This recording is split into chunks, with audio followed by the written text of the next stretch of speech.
अब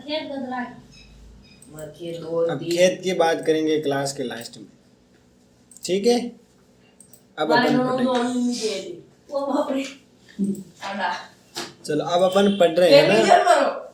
अरे अपना फर्जी काम बंद कर दो जल्दी से, जल्दी से बंद करो। 10 सेकंड का टाइम है, जल्दी से बंद करो। 10 सेकंड बंद हो गया। किताब तो खुली थी। गति के नियम। यस, आज हम पढ़ेंगे बल और गति के नियम। क्या पढ़ेंगे बताओ? बल और गति के नियम। यस, पूरा लेसन एक बार रीड कर लिया हमने। एक बार पूरे लेसन पर छानबीन कर ली अच्छे से, या लेसन के बारे में थोड़ी बहुत जानकारी अपन को पता लग गई है। इसमें कौन कौन से इंपॉर्टेंट टॉपिक है वो अपन अभी देख लेते हैं। सबसे पहला बिंदु है अपना बल। कौन सा बिंदु है? बल। बल किसे कहते हैं? किसी वस्तु को धकेलना, खींचना, ठोकर लगाना, या हम ऐसे कह सकते हैं कि वस्तु की स्थिति में परिवर्तन को जो दर्शाता है। कौन दर्शाता है? बल दर्शाता है। समझ में आ गया कि नहीं? वस्तु को खींचना, धक्का देना, या फिर क्या करना? ठोकर लगाना, ये सारी चीजें क्या कहलाती है? बल कहलाती है। समझ गए? बल क्या करता है? वस्तु की स्थिति में परिवर्तन करता है। क्या करता है? वस्तु की स्थिति में परिवर्तन करता है। यदि हमें किसी वस्तु की गति कम करनी है या ज्यादा करनी है तो हम क्या करेंगे? उस पर बल का प्रयोग करेंगे। क्या करेंगे? बल का प्रयोग करेंगे। जब भी हम किसी वस्तु पर बल का प्रयोग करते हैं, किसका प्रयोग करते हैं? बल का। तो क्या होता है कि वो वस्तु अपना आकार और स्थिति क्या करती है? बदल देती है। जैसे किसी स्प्रिंग पर हम बल लगा के उसको खींचेंगे तो वो क्या होगी? फैल जाएगी। और गोलाकार गेंद पर अगर हम बल लगाएंगे तो वो अंडाकार हो जाएगी, अंडे के समान हो जाएगी। समझ गए यहाँ तक? तो ये बल से संबंधित कुछ इंपॉर्टेंट एग्जाम्पल है, तुम्हें याद रखने। अब हम बात करेंगे संतुलित बल की। किसकी बात करेंगे? संतुलित। कोई पिंड होता है, उसके दोनों ओर समान रूप से हम बल लगाते हैं तो वो पिंड अपनी जगह पर ही क्या होता है? बना रहता है। जैसे पिंड में एक एग्जाम्पल कोई बक्सा ले सकते हैं। एक बक्से को दोनों ओर से धक्का बराबर मात्रा में लगाएंगे तो वो न इधर जाएगा न इधर जाएगा। जैसे रस्सा कसी वाला गेम देखा होगा तुमने, अधिकांश स्टेबल रहता है, फिर लास्ट में थोड़ा सा मूवमेंट होने के बाद या तो वो उनको खींच लेता है या वो उनको खींच लेता है। इसमें क्या होता है? जो ज्यादा बल लगाता है उस ओर क्या हो जाते हैं? सब खींचे चले जाते हैं। तो ये एक अच्छे से बल का उदाहरण हो सकता है। ये अभी जो एग्जाम्पल मैंने बताया वो संतुलित बल का उदाहरण बताया। यानी कि पिंड को दोनों ओर से अपन धक्का लगाते हैं। क्या करते हैं? दोनों ओर से धक्का लगाते हैं तो वो अपनी जगह ही बना रहता है। इसको हम क्या कहते हैं बताओ? संतुलित बल। और एक और एग्जाम्पल है, यदि कोई और पिंड है और उस पर असमान बल लगाते हैं तो उसकी जो अवस्था है वो क्या होगी? बदल जाएगी। समझ गए यहाँ तक कि नहीं? यहाँ तक समझ में आ गया? और इस प्रकार का बल क्या कहलाता है? असंतुलित बल कहलाता है। कौन सा बल? असंतुलित। असंतुलित क्यों है? क्योंकि वो खुद को इस जगह पर स्टेबल नहीं कर पा रहा है। अगला जो अपना बिंदु है वो है घर्षण बल। कौन सा बिंदु है? घर्षण बल। घर्षण बल क्या होता है? जब हम किसी वस्तु को या तो धक्का देंगे या उस वस्तु को खींचेंगे तो उस डायरेक्शन में विपरीत दिशा में एक बल लगता है। उस बल को हम जानते हैं घर्षण बल के नाम से। यानी कि किसी भी वस्तु को धक्का दे रहे तो उसके अपोजिट डायरेक्शन में एक बल जो लगता है उसको हम किस नाम से जानते हैं? घर्षण बल के नाम से। जैसे एक एग्जाम्पल दे रखा है, अपन साइकिल चलाते हैं, पेडल मारते और अचानक अपन बंद कर देते तो धीरे धीरे साइकिल रुक जाती है। तो रुकने का कारण क्या है या स्पीड कम होने का कारण क्या है? वो घर्षण बल धीरे धीरे प्रभावी होता जाता है। समझ गए कि नहीं? तो अगर हमें साइकिल को गतिशील बनाए रखना यानी कि वो हमेशा चलती रहे तो हमको लगातार पेडल लगाने पड़ेंगे। यहाँ तक समझ में आया कि नहीं? अब हम बात करते हैं गति के प्रथम नियम की। गति का प्रथम नियम ये कहता है कि कोई भी वस्तु स्थिर अवस्था में या सरल रेखा में गति कर रही है तो तब तक वो गति करती रहेगी जब तक उस पर हम बाहरी बल नहीं लगाएं। इसको हम ऐसे समझ सकते हैं, कोई भी वस्तु गति की अवस्था में परिवर्तन का विरोध करती है। यानी कि वो स्थिर है तो स्थिर ही रहना चाहती है और वो गतिशील है तो गतिशील रहना चाहती है। किसी भी वस्तु को विरामावस्था में रहना या समान वेग से गतिशील रहना क्या कहलाता है? जड़त्व कहलाता है। समझ गए कि नहीं? समझ गए ना? यही गति का प्रथम नियम है। याद रखना, गति का प्रथम नियम को पूछेगा तो क्या बताएंगे? कोई भी वस्तु स्थिर है तो स्थिर ही बने रहना चाहती है या गतिशील है तो गतिशील ही बने रहना चाहती है। ये गति का प्रथम नियम हो गया। एक एग्जाम्पल हमारे सामने है, जब हम किसी बस में यात्रा करते हैं तो सीट के सापेक्ष यानी जिस सीट पर हम बैठे हो रहते हैं तो हम क्या रहते हैं, विराम अवस्था में होते हैं, है ना। लेकिन बस जो होती है वो क्या होती है, गतिशील होती है। तो जैसे बस में ब्रेक लगाया जाता है तो हम क्या होते हैं, आगे की ओर झुक जाते हैं। ये इस प्रकार हम इस चीज को समझ सकते हैं। इसीलिए हमें बोला जाता है कि आप सीट बेल्ट का क्या करो, प्रयोग करो। समझ में आया। ये एक एग्जाम्पल है, अच्छा सा तुम उसमें ऐड कर सकते हो। कोई बस खड़ी और अचानक स्टार्ट हो जाती है तो क्या होता है, हम पीछे की ओर झुक जाते हैं। क्या होते हैं, पीछे की ओर झुक जाते हैं। या फिर ऐसे कह सकते हैं कि अचानक गतिशील अवस्था में बस आ जाती है, स्टेबल और अचानक स्टार्ट हुई तो अपन पीछे की ओर क्या होते हैं, झुक जाते हैं। याद रखना, इतना सा याद रखना कि जब बस रुकेगी तो आगे की ओर झुकेंगे, जब बस स्टार्ट होगी तो अपन पीछे की ओर झुकेंगे। ये उल्टा मत कर देना, बाकी नंबर उड़ा देगा। समझ में आया कि नहीं आया। एक और एग्जाम्पल दे रखा है, जब कोई वाहन तीव्र गति से एक मोड़ से गुजरता है तो हम एक और झुक जाते हैं। झुकते कि नहीं झुकते। तो इसमें क्या होता है कि हमारा शरीर एक सरल रेखीय में मतलब डायरेक्शन में गति करता है। तो जड़त्व के कारण क्या होता है कि वो उसी डायरेक्शन में बना रहता है, ऐसे कह सकते हैं। यहाँ तक समझ आते कि नहीं। इसीलिए मोड़ पर गाड़ी चलाने का मजा अलग ही आता है। और ज्यादातर एक्सीडेंट ऐसी मोड़ पर ही होते हैं।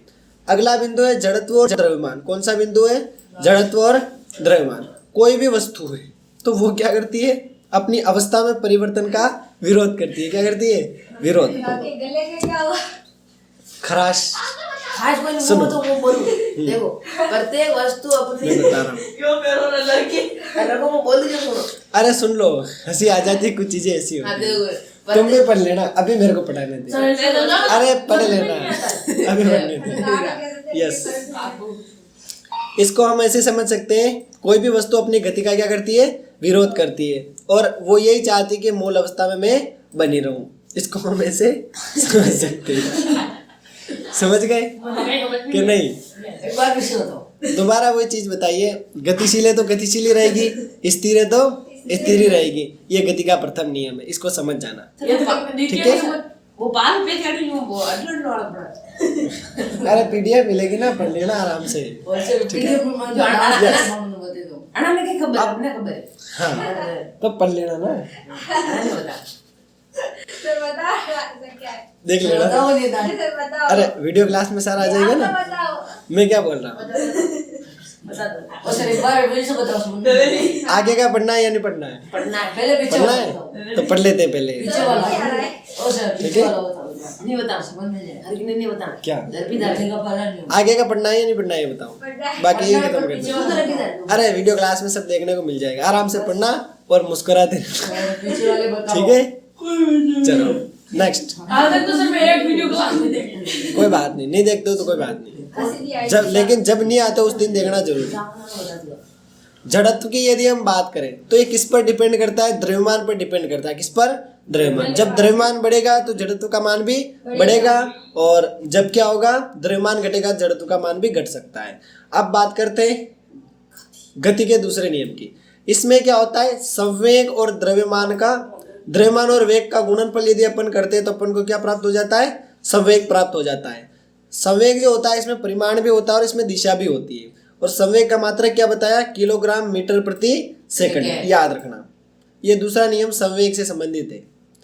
जब हम किसी वस्तु पर बल लगाते हैं तो उसके वेग में क्या होता है, परिवर्तन होता है। तो इस प्रकार संवेग भी क्या होता है, बदलता रहता है। और संवेग में अगर हमको परिवर्तन लाना है तो वस्तु पर हमें असंतुलित बल लगाना पड़ेगा। संतुलित बल से हम ऐसा काम नहीं कर सकते। जैसे जब भी हम क्रिकेट मैच देखते हैं तो उसमें क्या होता है, कोई भी खिलाड़ी गेंद को पकड़ता है तो क्या करता है, गेंद के संवेग को कम करने के लिए अपने हाथ को हल्का सा पीछे ले लेता है। इससे क्या होता है, वो घायल नहीं होता है, उसको झटका नहीं लगता है। समझ गए, या चोट नहीं लगती। नहीं, ये दूसरे नियम का एग्जाम्पल है। पहला नियम अच्छी से याद कर लेना और उदाहरण सही फिट करना। ऐसे नहीं पहले नियम का उदाहरण दूसरे में चिपका दिया, दूसरे का पहले। एक दिन मैं साइकिल लेके जा रहा था। तो एक बताऊं सर को नहीं रोड करनी थी तो उसके वो थाम क्यों और तू फटी क्यों तो साइकिल में हैंडल टूट गया। मजा आ गया। साइकिल आता है उधर से फटी पड़ गई। अब आगे पढ़ ले। यस, अब हम बात करेंगे गति के तीसरे नियम की। गति का जो तीसरा नियम है ये क्रिया प्रतिक्रिया से संबंधित है, यानी संवेग वाला बता दिया ना, वही है। हाँ क्या हुआ बता दिया, संवेग वाले तो है।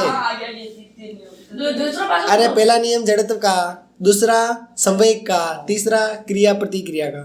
तो नींद कैसे आ रही है? दूसरा समझ में नहीं आया। मैंने सुबह बोला चाय पी के नहीं आई। ये सब सुबह अरे द्रव्यमान इंटू वेग बराबर संवेग, संवेग ही होता है गति का तीसरा नियम। सब वेग गति के लिए क्योंकि दिमाग सब वेग। यस हाँ, संवेग लिख देगा तो भी तेरे को आधा नंबर दे के जाएगा, वो नंबर नहीं काटेगा। इतने सारे क्या बोलते सर पास चेक करो तुझे आगे डबल यस आगे वाला प्रश्न सुनो, जो भी है वो। अब एक एग्जाम्पल दे रखा है, जब भी अपन बंदूक से गोलियां छोड़ दें तो क्या होता है? आपको झटका लगता है पीछे की ओर कंधे को झटका लगता है, और अगर बंदूक को ढंग से नहीं पकड़ेंगे तो कंधा टूट जाता है, सामने वाला मरे या नहीं मरे। ठीक है, है। ये चीज अपन इस प्रकार क्या कर सकते हैं, समझ सकते हैं। नेक्स्ट एक और एग्जाम्पल दे रखा है, इसमें ये बता रखा है कोई भी नाविक जो होता है, कौन होता है? नाविक। वो नाव को किनारे पे लाता है और नाव से जब उस किनारे पर जंप करता है तो वो तो आगे की ओर चला जाता है और नाव कहाँ चली जाती है? पीछे की ओर। तो उसका आगे आना क्रिया और नाव का पीछे जाना प्रतिक्रिया। तो कभी कोई एग्जाम्पल तुम्हें देकर वो पूछता है कि भाई ये एग्जाम्पल है, अब तुम बताओ इसमें गति का कौन सा नियम लग रहा है, तो तुम्हें बताना आना चाहिए। समझ गए यहाँ तक कि नहीं? बस यहीं तक समझना है, आगे शायद कुछ नहीं समझना है। सर गति का तीसरा ठीक नियम यही है, गांव को पीछे जाना। अब कुछ और चीजें दे रखी है, एक और दे रखा है संवेग संरक्षण का नियम। इसमें यह बता रखा है कि दो वस्तुएं आपस में यदि टकराती है तो टकराने से पहले और टकराने के बाद उनकी जो गति होती है वो एक समान रहती है या उनका योग एक समान रहता है। इसको हम संवेग संरक्षण का नियम कहते हैं। समझ गए यहाँ तक? संवेग संरक्षण समझ में आ गया? कल बताया नहीं था, आज बता दिया है। ठीक है, वापस बता रहा। अब वापस सुन लेना। दो वस्तुएं जब टकराती है तो टकराने से पहले और टकराने के बाद उनका संवेग समान रहता है। और संवेग क्या होता है ये तुम सभी जानते ही हो, द्रव्यमान और वेग का गुणनफल। समझ गए? याद रखना संवेग संरक्षण का नियम क्या है, पूछेगा प्रश्न, जो दिमाग लगाएगा वो उत्तर दे देगा, नहीं लगाएगा वो नहीं बता पाएगा। संवेग संरक्षण क्या होता है? दो वस्तुएं आपस में टकराती है तो टकराने से पहले वो पास में आ रही होती ना, तब उनका संवेग और टकराने के बाद उन दोनों का संवेग बराबर होता है। जैसे कि अपन ले सकते हैं दो ट्रैक्टर दोनों ट्रक कर रहे हैं। नहीं, टकराने के बाद यानी कि वापस वो रिवर्स जाएगी, गेंद टकरा सकती है। हाँ सर। दो गेंद को टकराएंगे ना ऐसे आपस में, हाँ। तो वो जिस स्पीड से आ रही है वो और वापस जा रही है, उसमें दोनों का जो संवेग होगा वो इक्वल होगा। समझ गए? सर आप फुटबॉल भी ले सकते हैं। हाँ, फुटबॉल भी ले सकते हैं। यहाँ तक समझ में आ गया? अब करना कुछ नहीं, एक बार जल्दी से इस लेसन को पढ़ लो।